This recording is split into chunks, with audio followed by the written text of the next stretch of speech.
This is Nick Millevoi. And this is Jason Shadrick. And this is the 100 Guitarist Podcast. Today we're here talking about the one and only David Gilmour. Yes, he obviously was on the list from day one. I know one of your favorites, a big favorite among the staff overall here at PG. Probably the biggest consensus here at Premier Guitar that David Gilmour is the best. Is he one of your top three? Yeah. Top three in so many categories, not just, like top three favorite guitar players, top three best guitar players, top three greatest sound, all that stuff.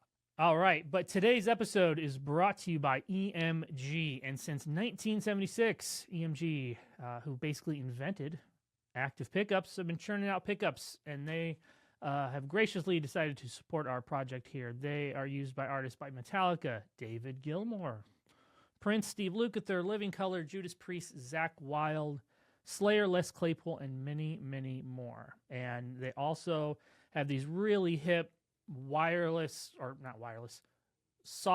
wiring kits. So you can just get one of those like pre-populated pick guards, drop it in, or drop in just the pickup itself, and off you go. Of course, if you're a master of soldering like either of us, for anybody who's been following along with Premier Guitar, they know that, we're America's next great pedal builders. That's right. Because a couple issues ago, we built a whole lot of pedal kits. And now you and I are masters of soldering, so we're good. They are. We don't need the solderless kit. So EMG, send us your most difficult projects if That's right. you want us to tackle those. We want 12 wires coming out of every pickup. So head on over to EMG and use the code EMG100 for 15% off at checkout. That's EMG100 for 15% off, and thanks to EMG for the support. Also, thank you to everybody who checked out the first episode of this podcast, which was about the great Andy Summers, and everybody who chimed in about that, sent us some messages, just listened or watched the podcast. Thank you. We got a lot of great response from that.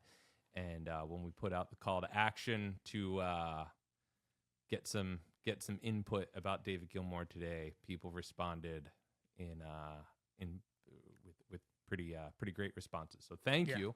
If you want to get at us for a future podcast about this podcast, tell us some fact we got wrong, or just argue with us, you can call us and leave us a voicemail or text us at 319-423-9734.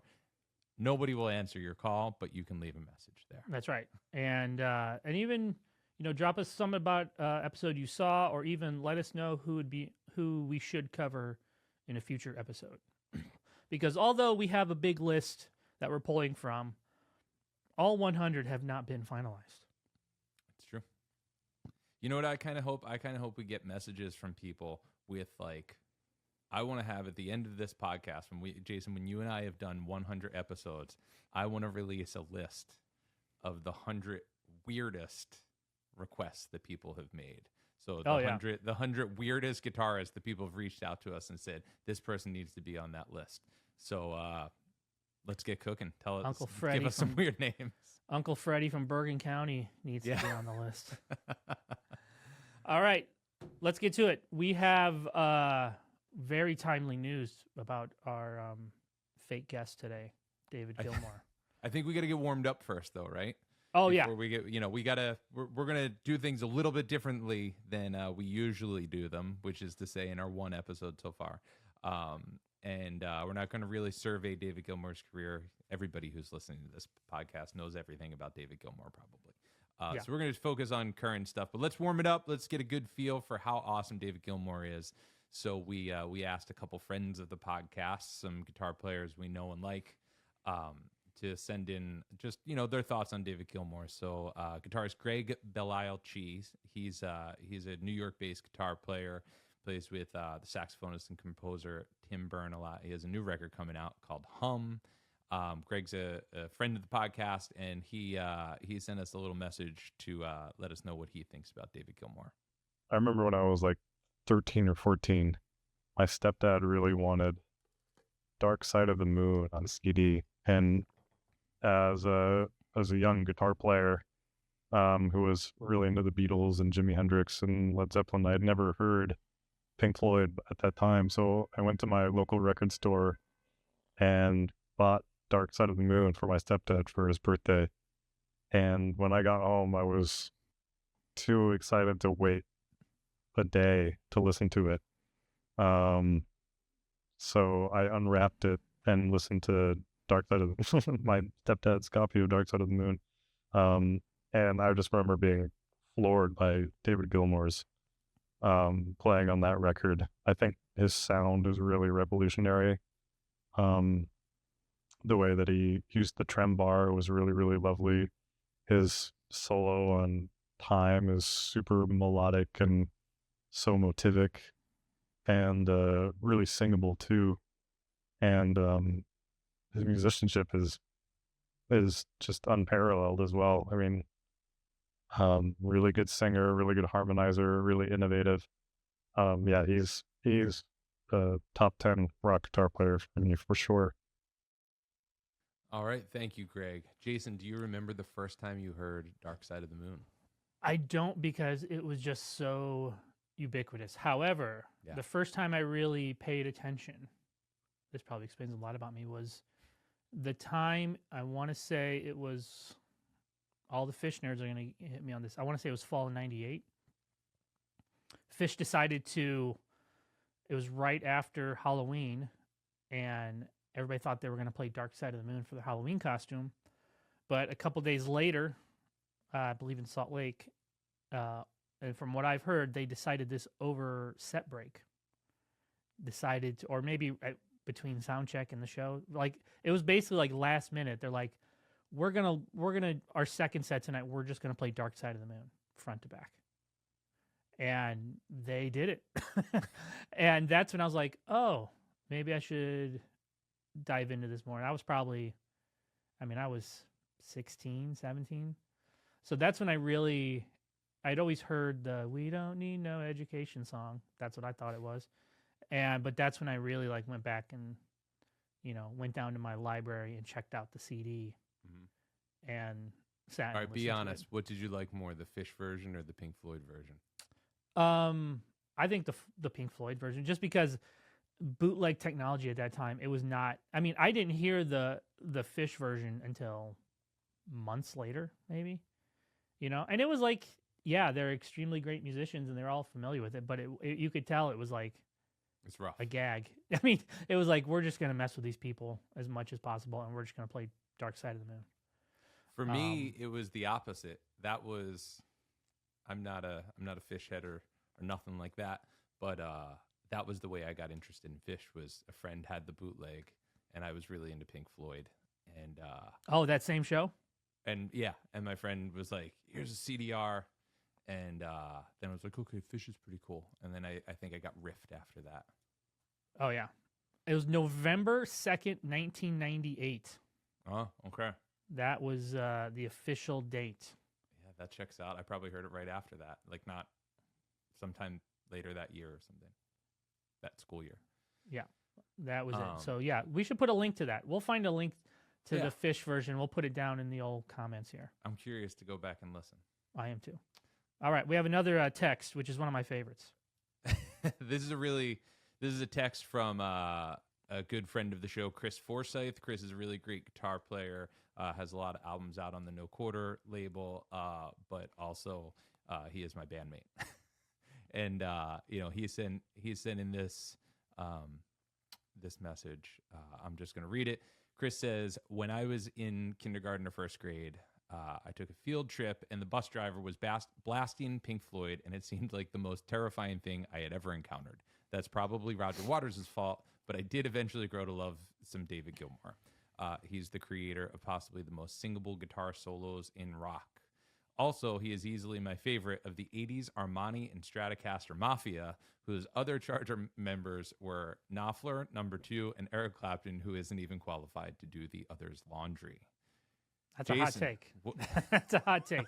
Not the Armani and Stratocaster Mafia, but purely on style, there's no way Clapton's number 3. On style, like dress style Yeah. or guitar playing No, style? dressing. Like, there's no way. If we're talking Armani and Strat, I mean, dude had his Yeah, I'm had going his with he might be fender number one then. colors pulled from actual Ferrari colors. Like, there's no way he's bringing up the rear on that one. That 80s luxury vibe was. I mean, he Journeyman. was at the top. Yeah, You know, I mean, that's literally the poster for the Armani. That's the recruiting poster for the Armani and Stratocaster Mafia in the 80s. Was the cover of Yeah. Journeyman. yeah, So- absolutely. I mean, And Clapton also had like the Don Johnson thing a little bit going on with like the flowy hair and then like the tight beard and then the Armani right? Yeah. open like luxury. Like I don't even know if this is like what I'm picturing, but I imagine or this is an actual thing he wore. But I'm imagining like Clapton in a baggy Armani suit with like a bright blue T-shirt underneath, and it's just like that's it. iconic. Dave is a little bit looser. He's got the flowing hair, but he's just following along or Right. something. And probably number 4 on that list, as of maybe within the last 5 years, is John Mayer. But that's a tribute. Hey, man, he's putting in his application. He filled out the forms. He's sliding it across the desk. He said, I like we that he's go. trying to bring it back. I'm down with that. I do think don't it's put a- him it's in that a- crew, but I do think it's a phase. I think next time he rolls out, I don't think that's going to be the vibe. Where he's playing, maybe he'll be wearing like a tracksuit or something next time. bro. Then we're talking. If it goes past one album cycle, then you can hit it. All right. So Gilmour, shortly before, maybe I don't know when he announced this, but he has a new album coming out. Yep. September 6th, called Luck and Strange. And so far, one track is out there, The Piper's Call, and we spent some time listening to it. So you are far more in the weeds on Gilmour than I am. But what was your first impression when you heard Piper's Call, which is a great Pink Floyd name? Total Pink Floyd. total name. Pink It's like Floyd He's name. keeping it in the family there. He's everything's it's part of the canon. For me, when I listen to it, I'll admit that like my first impression was like, oh, okay.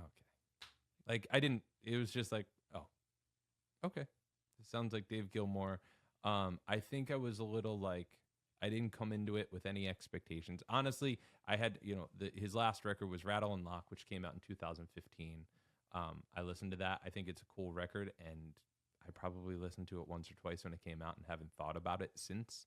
But I have like live things that he's done. I like that early 2000s. Now I think it's 2002, 2003. I think it's just called David Gilmour in Concert, where he's holding the Taylor on the cover, and does some acoustic stuff. That feels recent, but is actually more than 20 years ago. But this, later phase of his career, I like some of it, but a lot of it doesn't stick with me. So I didn't come to it with much. And so I kind of like through the progression of the track, I'm listening and I'm like, okay, cool. Oh, it's nice to see Dave. Oh, that's cool. There's he's playing an old Rickenbacker lap steel. I like lap steels. That's cool. That's like, I'm vibing. I mean, is that And a then I'm frying like, pan? It's frying pan. Yeah, it's a frying pan. Yep. So it's like, all right. Oh, there's Steve Gadd. I like seeing Steve Gadd in there. He's coming in heavy. All right. And then it's like, then there's Dave in front of he's in the church with the choir. And he's like, he's not directing, but he's like hanging out while they're singing the part. I'm like, okay, this is kind of a cool video. And then he plays the guitar solo. I'm like, okay, this totally rocks. I'm in. He's playing that gold top Les Paul with the Bigsby, and plays some nice bluesy melodic David Gilmour licks. And I was convinced. And I've listened to the song, I don't know, 10 times now or something. I wrote out a chord chart to the song on the back of this envelope. And sat here and have played through it. It's a great song. So I love it.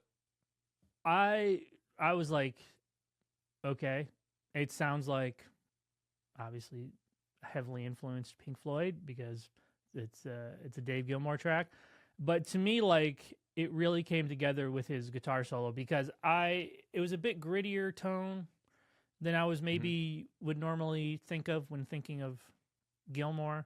The guitar was super hip. lots of cool, like, I was like pausing it to like look at all the gear in the background. Yeah. Same. Because I do feel like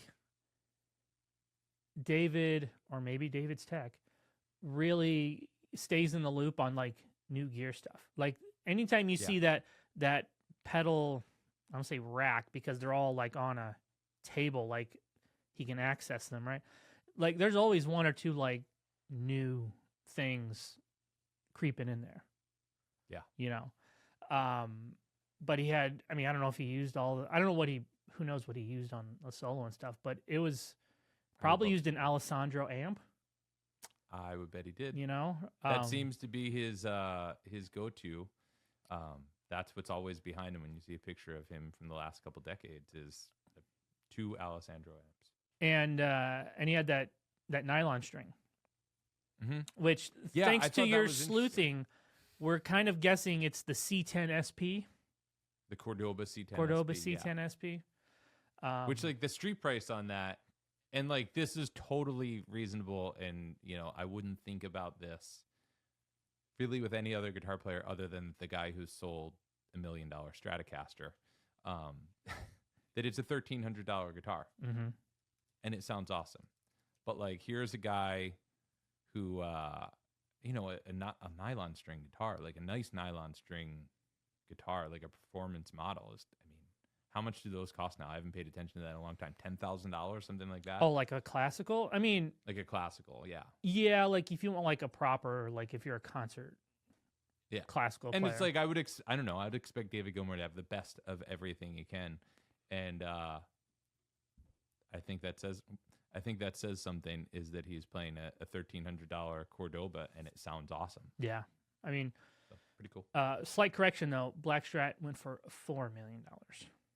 Oh, so people can save their comments. Yeah, and Jim Irsay, who owns the Colts and most other important guitars of history, bought that one.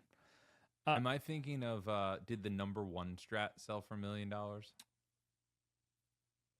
Gilmour's? Yeah, I think that was Was that the deal? I think so, yeah.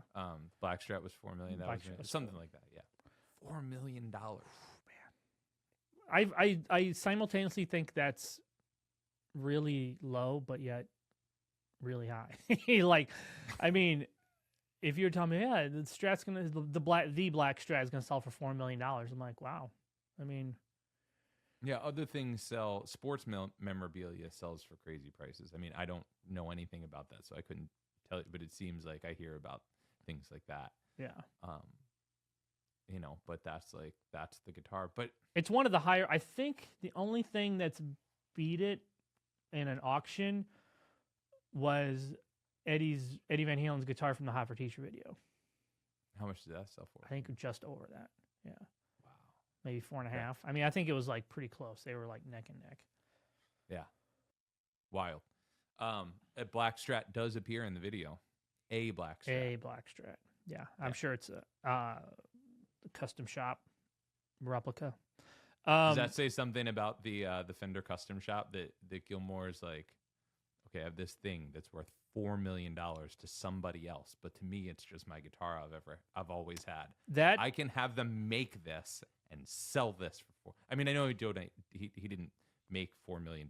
He donated the money, right? But you know, but I feel like that says something. I mean, quick plug here for the Shred with Shifty podcast. If you watch the episode with Wolfgang, you know, he talks about how his dad just like threw Frankenstein just like on a couch. Like it's just a guitar. And everybody's like, you know. So I feel like these players who own and have been, you know, the Black Strat wasn't the Black Strat when he bought it.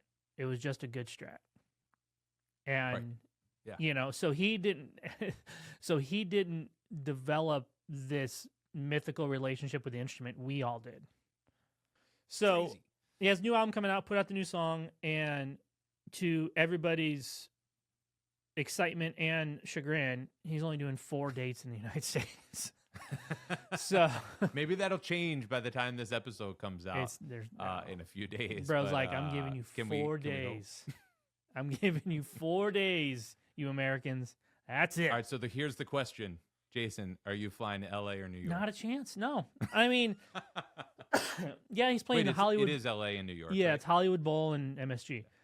And I mean, I think the last time he came around, he did hit Chicago, which I'm surprised he's not. But he likes to just. I mean, obviously you have to see him in an arena if you're in the States. Well, Hollywood Bowl isn't, but I But feel if like all guitar players are seeing an arena, like the light show and honestly- everything else. I mean, honestly, that's how I want to experience David Gilmour's sound. If I were to experience it in person, would be in an arena. or at It would Pompeii. be cool to be in a small spot or at Pompeii. Or at Pompeii. Right. Yeah. Those would be the only, yeah. If he was playing Pompeii, I'd maybe make a point of going. But L.A., New York, and you got to think like tickets are going to be impossible to get. Yeah. You know, dude's doing 2 nights. Like, I don't know. I mean, do you think he just doesn't like touring? Because he's doing what 8 or 9 nights at Royal Albert Hall. So, have you ever read Donald Fagen's memoir? Yeah, and the tour diary at the end. Oh yeah. The tour diary is the standout part of that everybody remembers, and he just complains the whole time, comically, complains the whole time, and talks about how terrible the Four Seasons hotels he stays in. He remembers are, the sound in and- every venue. Yep. Yep. And how bad it is. How bad? Yeah, right. And so I don't know. Maybe that's Gilmour's take on it. Like obviously Roger Waters is down to. He wants to be on the road. You know, he wants to. Go He out wants to and be- take a big production. Roger wants to be like the flag bearer for the Pink Floyd catalog. Yes. You know, And I think David. It just seems like that's not what he's trying to do. He's got that cool houseboat that he records on. He probably wants to hang out there and jam. all right. So his band he's taken out: Greg Fillinganes, Guy Pratt, Rob Gentry, Adam Betts, Ben Worsley, Louise Marshall, Hattie, and Charlie Webb. So it's a good sized band. I wonder if. Okay, so I was thinking about this. Like, if there were a Pink Floyd tour, let's say a Legit. non-Roger Like you'd have to Waters call. Pink You Floyd mean tour. calling it Pink Floyd? Yeah, well, just like the Pink Floyd that most recently existed, not the Roger Waters like reunion stuff, but just like would the band just be this, but with Nick Mason playing drums? Because Guy Pratt I know was playing, like, Yeah. he's on Some Pink the, Floyd the albums. Pulse album, and I don't know if Greg Fillinganes was, but yeah, I just kind of wonder if this is as good as it gets. I don't know what Nick Mason is up to. Maybe somebody knows and is listening. Yeah, Nick, let us know. Yeah, give us a shout. Leave us a voice. I mean, I definitely remember. I went and saw the Roger Waters The Wall tour at Wrigley Field, and I remember walking out of there thinking, "Well, that's the closest I'm gonna get to seeing." And I think, yeah. Same. I mean, visually, I think Gilmour and Rogers like on different levels. Yeah. Because Roger just puts way more. I mean, he's playing stadiums with literally they built a wall. They built a wall during the first half of the show and then tore it down for the second half of the show. And a plane came off the roof of Wrigley and crashed into the wall. Like Gilmour's not doing that. Gilmour's not doing that. It'll look great. He'll have the lights and everything going on, but that production is on. I think if Pink Floyd were around today, the concerts would definitely look more like Roger Waters, what Roger's doing, than what David's doing. Oh, totally. Yeah. Yeah, I saw Roger twice. I saw him on the Wall tour here in Philadelphia, and I also saw him in 1999 on the In the Flesh tour, and that was like I think he played a second set Dark Side of the Moon on that show. It's a short And, record. You could play a whole album in a set. Yeah, I'm pretty sure it was a set that was mostly Roger Waters solo stuff, maybe a couple Pink Floyd songs. Then second set Dark Side of the Moon, then like did the encore with like Comfortably Numb and stuff. And that was Doyle Bramhall playing guitar. And I remember thinking that was the closest I'd get to seeing Pink Floyd. So neither of us have ever seen David Gilmour live. Nope. All right. I don't know. Am I going to go see him at Madison Square Garden? We'll see. So, while we were researching this, I was pulling up some deep facts about David Gilmour, and which is what I plan to talk about before the new record stuff came up. But I wanted to share a couple fun deep facts that I found. And since these are on the internet, they're never wrong. No, these are incontrovertible facts. Yes. This one I could back up. He told Prague Magazine in an interview I read, he said, I helped mix the sound for Hendrix at the Isle of Wight in 1970. I had never heard that. I would love to hear his interpretation of that. What does that even mean? What does that? I mean, what did he? He said help. He prefaced it by he helped. So Yeah. it's not like Hendrix hired him or whatever. Was he just hanging out at the sound booth, giving the dude the elbow, saying, "A little more bass, bro"? I mean, right. Or is he hands on faders and running line checks beforehand? there has to be a story behind that. Yeah, there has to I be a would story like more about that. information. So if anybody knows or can point us to where we can find out more information about the 1970 Isle of Wight Festival, Wight? That's how you say it, right? Wight, yeah. Then please let us know. I think it's also, I mean, this isn't actually a deep fact, but this is just a thing that people don't talk about a lot. You know, Kate Bush was last season of Stranger Things. Made famous by she's a Stranger big Things. part of that. Nobody knew her before Stranger Things. Right. She was plucked from obscurity. Everybody who found out about her has David Gilmour to thank. He kind of funded her early career. They had a mutual family friend, David and the Bush family. She was a teenager, and this family friend, I forget their name, the guy's name, said like, "Hey David, I have this demo from this teenage girl. I think she's really talented." And David was impressed, ended up funding her next demo, which is actually how she got signed to EMI. And he had some executive production credit. They stayed close. I don't think he played on anything until 1989 when he played on Kate's album, The Sensual World. He plays on 2 songs. But when you hear it, especially the song Rocket's Tail on that album, he sounds like, I mean, you hear it's David Gilmour. Yeah. But the deep fact that I didn't know about, or maybe it's not that deep, but I didn't know about, is that apparently a teenage Kate Bush attended a session for Wish You Were Here at Abbey Road. How about that, There right? you go. That's a weird one. We can put in the show notes. There's a really great video of Kate Bush playing Running Up That Hill at the Secret Policeman's Ball in 1987. And David is playing a Steinberger and singing backups and sounds so awesome. It's so 80s. It's Steinberger, 80s Steinberger. That's and another Armani like Mafia. Yeah, that's another like parallel subculture Yep. in the 80s. The Headless Guitar Mafia from 87 Yeah. from the 80s. Cuz I mean Eddie Van Halen's in it. Gilmour's in it. Mm-hmm. That could be who dabbled with the headless guitars in the 80s. I mean, who didn't, right? It's how would you resist? Here's this lightweight, cool looking futuristic thing. And honestly, they sound awesome. He sounds like David Gilmour in that video. He sounds great. They need to bring back the Secret Policeman's Ball. I don't exactly know what, I imagine it's a charity thing or whatever, but I remember seeing, like, always growing up, seeing the videos for that and for like the Arms concert. Yeah, that sounds right. Or the a lot of these like British charity things are like, we're getting whatever back together and blah, blah. I think it was one thing where it was one of the few shows where Clapton, Page, and Beck all played together. I remember was another one of those.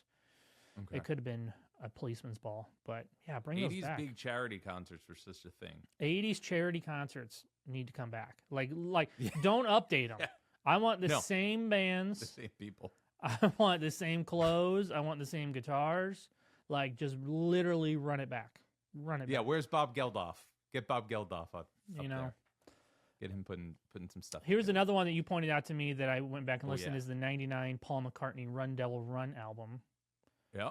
Bunch of covers. Did you spend any time with that? I did. Yes. That was It's a cool record, It is a right? cool record. Yeah.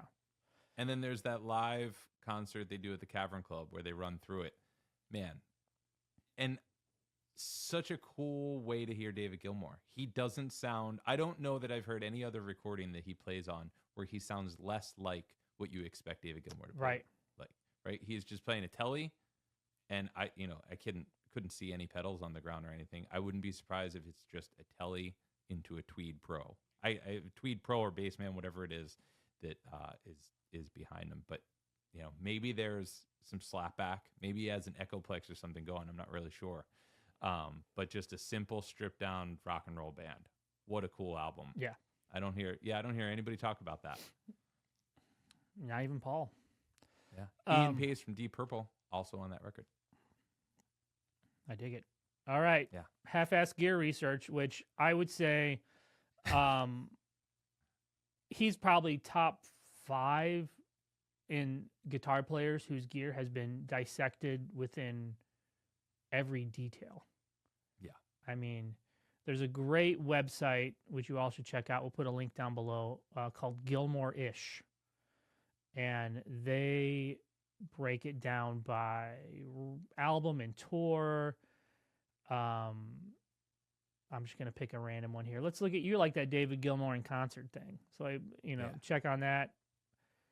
It has everything he used, pictures. I like the Con Strobo tuner just sitting on the rack back there.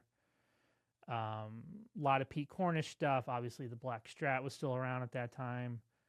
Gretsch Duo Jet. So if you really want a deep dive into, and they seem to continuously update this. I will say Gilmour is the guy who showed me the beauty of fuzz. That fuzz doesn't always need to be aggressive and spitty and gnarly. Like, it can be super smooth, super singy. All right, so do you think that does that relate to your fake award for David Gilmour? Is he going to be the best fuzz user? What's your fake award? That's a good one. Yeah. Most elegant use of fuzz. I would say he'd be way up there. Just last week, I taught the first solo to Comfortably Numb to a guitar student, and it made me understand how. Well, two things popped to mind. One, how perfect his bends are. Like, I mean, I think that might be my fake award is best bends. But that sort of reduces too much, but he does have the best. And this bends. might be a controversial statement, is that I think his whammy bar vibrato is better than his hand vibrato, because that first solo on Comfortably Numb, that's all whammy bar vibrato, and it's so smooth. It's so smooth, and he wasn't using, he was just using a vintage Strat. I'm assuming that's Black Strat is what we're hearing on that. Probably. That his whammy bar vibrato, like, it fools me. It fools me. I want my hand vibrato to sound like his whammy bar vibrato, and I don't feel that way. Usually, like when I hear even Beck use whammy bar vibrato, like it's an effect. Like he's not. I don't think he's trying to emulate what maybe his natural vibrato would be. He wants it to sound. He wants to use it as an effect. Whereas I think Gilmour is really trying to fool us. No dive, he's not doing weird dive bombs or whatever, but it's so subtle and so smooth, and it just blends.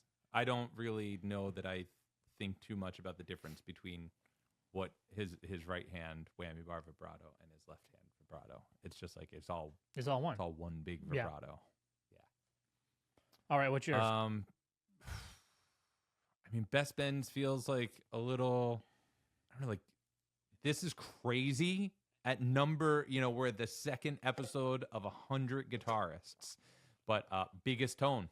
He has the biggest single note tone. I'm putting it out there. Biggest tone. That's a lot. That means I can't use that now. I mean, it's hard. That's a big one. No, you can. I mean, more than one movie has won Best Picture. Okay. I mean, all right. I like this. But biggest tone, yeah. There's this great. If I can find it, I will put a link in the show notes. There's this account that sometimes gets fed to me on Instagram that is like this 1994 Pink Floyd or David Gilmour signal flow, and it's like this. Mm-hmm. It has to be created. The visuals have to be like AI or generated, but it's like they're flying in and they like trace his signal path. And I meant to send that to you the other day when I came across. If I come across it again, I'll put a thing in the show. Yeah, I want to see that. But yeah, Big Tone. I would love to hear him live. He might be one of the. Is there anybody left on your list of guitar players who you're like, I would really like to see them live?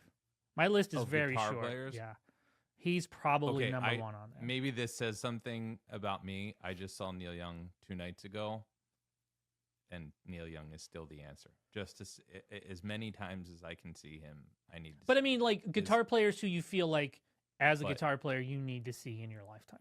But yeah, guitar player, it's like him and David Gilmour. But you've seen Neil Young, so Neil Young can't count. So Neil Young can't count. So it's like, yeah, David Gilmour. I mean, he has to be number one, right? I saw Eddie. I saw the Van Halen 2013 tour. So it's, but I don't want to say that because that was not a good tour. I wasn't planning on going to one of these shows because they're probably $5,000. Well, we'll see. Maybe I'm going to go. Who knows? I mean, Gilmour, it's a train ride for me. Like, I've seen McCartney, I've seen Clapton a bunch, I've seen Beck a bunch, I've seen Page, which he's probably the hardest one. I saw him on the Black Crowes tour in the late 90s, early 2000s. Yeah, that was probably the last great time to see him. Yeah, I think so. Right, and it might have been the best time to see him. I mean, Audley Freed was the other guitar player in the band. I was watching some of those videos recently. So yeah, I think Gilmour is probably, as far as like monumental guitar figures. I mean, I saw Santana on the Supernatural tour. So awesome. At Red Rocks. But yeah, I think Gilmour is one of those monumental figures that you just, if given the opportunity, you should go see him. I will report back. I will make a point to talk about it. You need a press pass on one of these you episodes. Need a press if pass. I go, I need a press pass. You need a press pass. I need to go talk to David. That's right. That's what I need to do. Let's make it happen. All right, folks. Right in. Who's going to the shows? Tell us about this. And anybody have access to a press pass? Yeah, let's hit it. Well, speaking of writing in, we have a couple messages. We got some texts from listeners who wanted to share their thoughts about David Gilmour. Phil Jacoby writes, though he may have been a god in the era where rock stars were gods, he was more melodic than pretty much anyone living up on Arenas Rock's Mount Olympus. His playing did not seem predicated on domination or bringing himself to the front to be adored. If anything, his solos and texture read to me like another vocal in a lot of the songs, sweet, plaintive, and even joyful. All this is not to say he didn't end up being worshipped anyway, but if he was trying to conquer the world with his playing, I think he succeeded as a poet, not a knight. Man, I love Wow, that. Phil. Yeah, thank you, Phil. I hope you write in more because that is talk about poetic. That's right? a good one.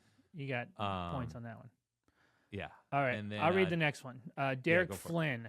He wrote in, David Gilmour was one of the few guitarists who showed me early on the importance of space. The intentional and utilitarian approach on those early Pink Floyd records is what makes his parts timeless. Yes, space. Like when you hear big space. What's big the notes, track big space. I was thinking Another Gig in the Sky. Am I saying that right? Great Gig in the Sky. Great Gig in the Sky. Great Gig in the Sky. That to me is exactly what Derek here is talking about. Is there's just so much space. You know, it was not. They were not worried about how long it takes them to get to the chorus. I'll tell you that. You know, they are. That is it. I love it. All right, Dave Gilmour, check off the 100 list. So if you want to get at us again, hit us at 100guitaristspod@gmail.com, or you can text or leave a voicemail for us at 319-423-9734. And I would encourage some voicemails. It'd be nice to play some voicemails. So let us hear your voice. Please. And next week, to wrap it up, we are going to have our focus will be Michael Hedges. You got anything to say about Michael Hedges? Now's the time. Hit us up. Drop it in. We want to hear about it. So, all right, everybody. Thanks for joining us, and we'll see you next week.